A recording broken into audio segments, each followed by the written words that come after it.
Hello friends, আসসালামু আলাইকুম। কেমন আছো সবাই? আমি তো খুব ভালো আছি। তো এই তো চলে আসলাম নতুন আরও একটা ভিডিও নিয়ে।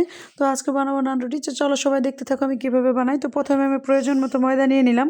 তো তার সাথে এর প্রয়োজনীয় যত উপকরণ, সে লবণ, চিনি, ইস্ট, টক দই, কুসুম গরম পানি। তো প্রথমে আমি শুকনো উপকরণগুলো মিশিয়ে নিয়ে তারপর তার মধ্যে টক দই দিয়ে কুসুম গরম পানি দিয়ে মেখে সুন্দর মতো মেখে নিলাম। তো কেউ যদি মনে করো যে এখানে গরম পানি না দিয়ে কেউ কুসুম গরম দুধ দেবা, তাও দিতে পারো। তো তার সাথে আরও একটা কথা, সেটা যদি কেউ মনে করো যে আমি টক দই দেবো, এস্টের গন্ধটা নিতে পারছি না, তাও খারাপ হয় না, ভালোই হয়।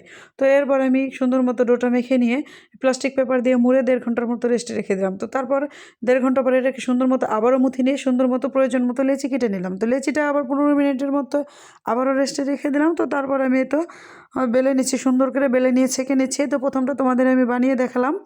এরপর বাকিগুলো আমি সব বানিয়ে নেব। তো কেমন হয়েছে আমাকে কমেন্টে জানিও প্লিজ। টাটা।